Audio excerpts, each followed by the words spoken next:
Welcome to another The Builders Extra, where we go back to a recent episode of the Builders Podcast to talk about something further, to extract some more lessons from that, or just to expand on part of a topic that came up, something I talked about or the guest or whatever. In this case, we're going to go back. We're going to rewind a few days to episode 79 with Cristina. And Cristina and I had a fantastic conversation about systems and processes and documentation, all that exciting stuff. And it's funny, actually. One of the things I wanted to get out of that episode was to figure out how we can get more people excited about this stuff. And she has a great, she talks about that towards the end, and it really boils down to the outcomes. And she cited some examples because there's no doubt, there's no question, I think most people understand that systems and processes and documentation is super important. And it's the only way you're going to get yourself, or it's going to at least speed up the process of growing as a company or agency or whatever you're doing. Having those things in place, those replicable things in place that make it quicker to do things, and also you can be more consistent, all the other things that go with it. And one of the things that I had kind of brought up at some point was I kind of said it should be a habit, or we talked about habits. And for me, that's very, very true in my agency. I think about, obviously I think about this stuff all the time. And it's super important with my type of business, especially with my team as it grows. We're adding our 5th person soon, hopefully. So just not including me. But it's really, really important as you hire people, or just as you run web developers and web development, work with all these different websites, all these different projects, is to have documentation and to be thoughtful about that. And to just ingrain it in your head. And as we talked about, as Cristina pointed out, everyone's different. And some people aren't built to think that way, to think in an organized way. Maybe they're more just thinking about sales marketing, or they just have a different personality that just it's not ingrained like it is with me and her. But it is really, really important. I can cite a number of examples in my business. One example is, now, and from a documentation perspective, and this is kind of part of processes, right? Having a process to look things up. Now, in my business, I use Confluence. It's an Atlassian product. And we are all Atlassian. We use Trello, Confluence. We use Bitbucket that's code stuff. We might use Jira. So we're kind of all baked into their suite of products. Confluence is really for documentation, though, and it's really, really useful. I don't know if it's the best system I've ever used for documentation. I use it. A big part of the reason I use it is because it's part of Atlassian and it kind of integrates with things better. But at the same time, it's a tool. It works, and actually has great search functionality. I don't want to get into the tool itself, but there are a lot of positives to using it. I've been using it for quite a while. But one of the things I do is, for every client that I have in Confluence, they have, as soon as they become a client, even if it's short-term or long-term, they have their own little section, their own page, their own folder in Confluence. And it starts with the high level folder, and it kind of breaks down to projects, or if they have multiple websites or whatever, each one of those has a section. And then we always have a logins and access page. Every time I get access from somebody or something happens along those lines, I immediately go in there and add that access in there. Even if I have it in, like over, somewhere else, I'll copy it in there. Even if I don't know if I'm going to use it again, it has become a habit. I don't think about it anymore. I don't think about not doing it anymore. It's just, I actually think about it. So a habit is actually thinking about it, but not thinking about it at the same time. It just becomes a habit. So I have pages. Every single client I've had over the years has their own page and their own logins. Now it might be multiple sites maybe, but I have like a parent one that has random stuff, even logins for like plugins and services they might have that we need to once in a while log into. All that's there in one place. And I have a way I share that with our team as needed and stuff like that. But that is an example of a habit that I have.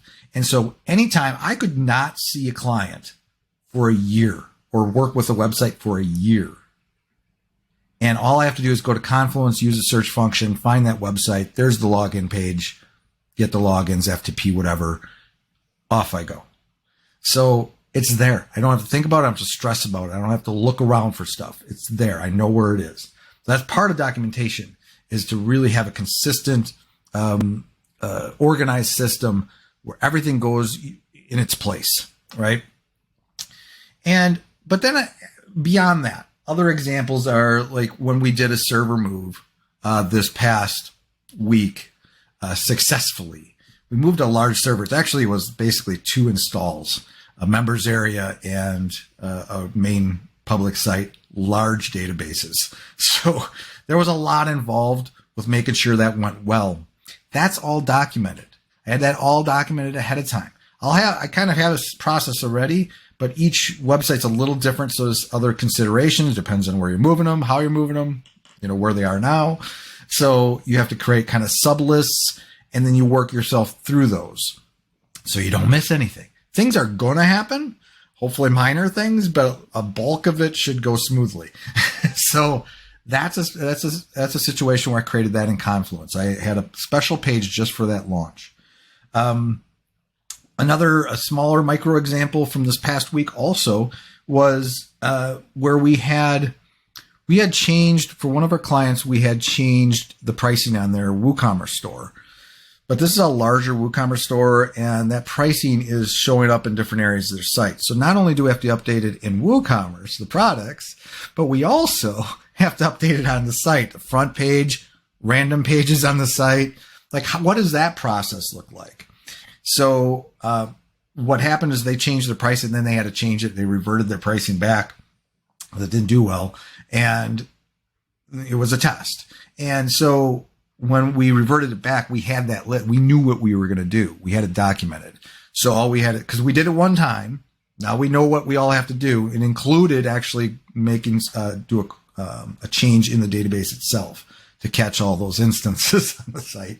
So, but I just went through that process. I actually did that yesterday afternoon. I sat down, changed the prices there, went to that page. So that's all documented. So if they change their price in the future, you know where that's going to be.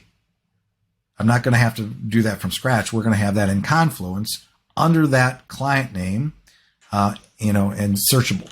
We'll find it. So those are really, really important things. And, Confluence, or systems like Confluence are really good too. Like you look at my podcast, okay, as another example. We have a process. She actually talked to this a little bit in that podcast. She used it as an example because she knew I could relate to it. But the podcast does have a process from finding, the guests to, that first intro call to showing up for the recording, how that recording goes, and then how we edit it. Now, I still do the editing for my podcast, but I have a very specific system. It takes me 2 hours on the weekend where I sit down and I listen to the podcast, do a little editing, create an outline from that podcast. And to facilitate that, when I sit down for those 2 hours on the weekend, I sit down and go to Confluence under the guest name, because we have a page for every guest, and they have their episode under that page. So it's, kind of hierarchy, kind of like there's the name of the person and then episode 79, whatever. And when I create episode 79, Confluence has templates. I have an episode template. I click the button and it creates that template that includes things like the intro, how I do the intro and update the title and stuff, the episode number each time I record that intro, but also has the description. And then it has the meat of it, which is the bullet list that I create. So I have that all there. I'm ready to go. I listen to the episode and I create my bullet list as I'm listening, do my little editing. That's all a process that I do every single week. And I've been doing that for a long, long time. And I've refined that process to a point where it, depending on the length of the episode, it takes an hour and a half, 2 hours, probably on average to do that. That's not that much time. I like doing it. I like editing my own because I may give that to somebody eventually, but I like doing it because I like to listen to that content again, myself. And because when you're recording it, you don't pick everything up or whatever, so, and it helps me create these extras.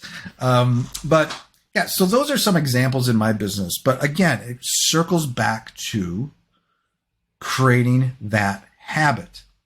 Thinking about it. Now, in the beginning, you may have to set some reminders, maybe some, yellow Post-its somewhere, or like a reminder on your phone to think about processes throughout the day. Let it pop up. Have you been thinking about processes today? But it has to become that habit. Or if it's not going to become a habit with you, it has to become a habit with somebody in your organization, in your agency, on your team, or you get help from somebody like Cristina to figure that out. But it is really, really important, and it's really useful. The reason why people like working with me is because I'm organized. I know what we're doing, right? But it's not all up here. Some of it, some things I can just do. If I've done it a few times, I can just do it. But I still might reference a checklist just to make sure, I don't trust my brain 100%, but it saves me time. I'm not looking around for stuff. Or if I did something one time, I can go back to that. Like when I did, that server move or that website move to a new server this last week, there were new things involved there. The next time I do that, even if it's a different host we're moving from, I'm going to be able to reference that and adapt it to this new thing. And most, 95% of the things I need will probably be the same. And so I don't have to reinvent the wheel. I could cite many, many more examples, but hopefully you get it. And hopefully it makes sense. And you think about it. Think about this as a habit in your day-to-day operations. And what are you going to improve today? What documentation are you going to create? What processes can you create in your business to make it run smoother and to help you grow as a business? Till next time, see you later.